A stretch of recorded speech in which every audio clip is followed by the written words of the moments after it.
तो दोस्तों यकीनन पिछले कुछ दिनों में आप सभी लोगों ने सोलर इंडस्ट्रीज इंडिया के बारे में सुना होगा। ये भारत की एक प्राइवेट डिफेंस कंपनी है जो कि अभी के लिए काफ़ी ज़्यादा न्यूज़ में है, क्योंकि ये जो कंपनी है ये बैक टू बैक अपने वेपन्स को लेकर के खुलासे कर रही है। जैसा कि मैंने आप सबको पहले ही बताया कि सबसे पहले तो ये कंपनी अपने जो गाइडेड रॉकेट्स है उनको बनाने वाली है, जिनकी जो रेंज है वो आप सबको 150 से लेकर के 290 किलोमीटर के आसपास की देखने को मिलेगी। और ये एक ऐसा हथियार है जिसका इस्तेमाल ना केवल भारतीय सेनाएं बल्कि हमारे जो एक्सपोर्ट कस्टमर हैं वे भी यहाँ पर कर पाएंगे। और यहाँ पर कहीं ना कहीं इनका जो टारगेट है वो आप सबको एक्सपोर्ट पोटेंशियल के हिसाब से दिखाई देगा। इसी के साथ में इसी कंपनी के द्वारा एक हाइब्रिड वेपन के ऊपर भी काम किया जा रहा है, जिसमें आप सबको एक इंटरसेप्टर मिसाइल और साथ में डायरेक्ट एनर्जी वेपन सिस्टम का एक डेडली कॉम्बिनेशन होगा, जो कि हमारे लिए एक रक्षा कवच के तौर पर या फिर एक एयर डिफेंस सिस्टम के तौर पर काम करेगा। लेकिन ये कंपनी यहीं नहीं रुकने वाली है, बल्कि अब इस कंपनी ने अपने और कई सारे जो डिफरेंट वेपन्स है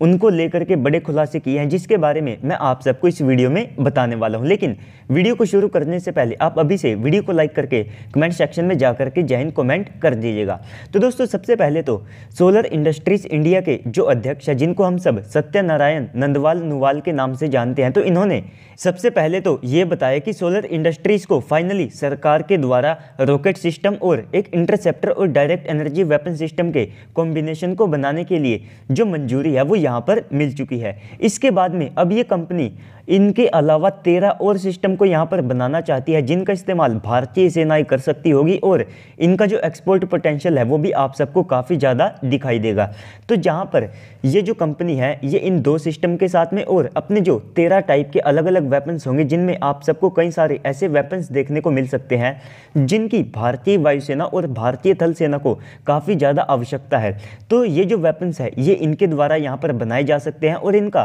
सरकार के सामने ये प्रस्ताव है कि ये टोटल 15 तरह के जो वेपन्स हैं उनको डेवलप करेंगे, जिसको ये मेक 2 कैटेगरी में बनाना चाहते हैं। तो मेक 2 कैटेगरी में ज़्यादातर जो प्रोटोटाइप और साथ में वेपन्स होते हैं तो इनको डेवलप करने की जो कॉस्ट है वो खुद प्राइवेट कंपनियों या फिर जो इंडस्ट्री होती है उसके द्वारा यहाँ पर उठाई जाती है। जबकि जो हमारी मेक 1 कैटेगरी है, जिसमें हमने अभी के लिए लगभग हमारे जो 18 सिस्टम्स है उनको डाला है, तो वहाँ पर जो डेवलपमेंट कॉस्ट है उसे लगभग 70% के आसपास हमारी सरकार के द्वारा दिया जाता है। इसी के साथ में अगर आप सोलर इंडस्ट्रीज की अप्रोच को देखते हैं तो आप सबको इनकी अप्रोच में एक मेन पॉइंट ये देखने को मिलेगा कि इनके द्वारा फोकस किया जा रहा है ऐसे वेपन्स के ऊपर जो कि टैक्टिकल हो और जिनका जो प्रैक्टिकल यूज़ है वो भी यहाँ पर काफ़ी ज़्यादा हो। यानी कि अगर आप इनके एयर डिफेंस सिस्टम और साथ में गाइडेड रॉकेट्स के साथ में भविष्य के अगर इनके द्वारा ड्रोन्स वगैरह यहाँ पर बनाए जाते हैं तो इनका इस्तेमाल आप सबको काफ़ी ज़्यादा भारत के अंदर बड़े स्केल के ऊपर दिखाई देगा, जिससे कि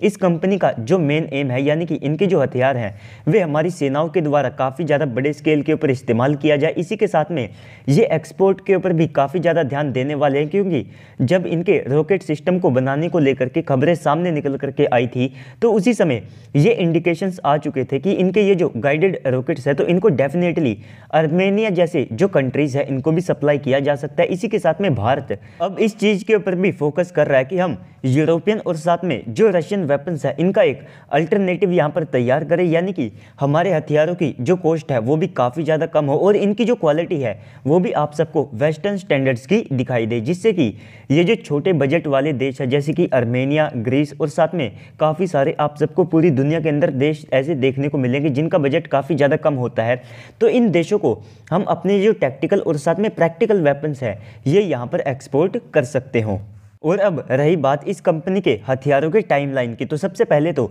ये जो 2 गाइडेड रॉकेट्स को बनाने वाले हैं तो उनको बनाने के लिए इन्होंने केवल 2 साल की जो डेडलाइन है वो यहाँ पर रखी है। और इसी के साथ में ये जिस एयर डिफेंस सिस्टम को भी तैयार करने वाले हैं तो वो आने वाले केवल 18 महीनों के अंदर बन करके तैयार हो जाएगा। तो यहीं से आप अंदाज़ा लगा सकते हैं कि इन्होंने अपने वेपन्स को लेकर के जो टाइमलाइन है वो कितनी ज़्यादा अग्रेसिव यहाँ पर रखी है। तो दोस्तों ओवरऑल हमारे डिफेंस सेक्टर में हमारी प्राइवेट कंपनियों की इस सारी अप्रोच के ऊपर अब आप सबको क्या लगता है कमेंट सेक्शन में बताइएगा। साथ ही साथ अगर आपको वीडियो अच्छी लगी है तो वीडियो को लाइक कर दीजिएगा। अगर आप चैनल के ऊपर पहली बार आए हैं तो प्लीज़ से चैनल को भी सब्सक्राइब कर दीजिएगा। तो चलिए दोस्तों आज की इस वीडियो में इतना ही, मिलते हैं अगली वीडियो में, तब तक के लिए गुड बाय, जय हिंद।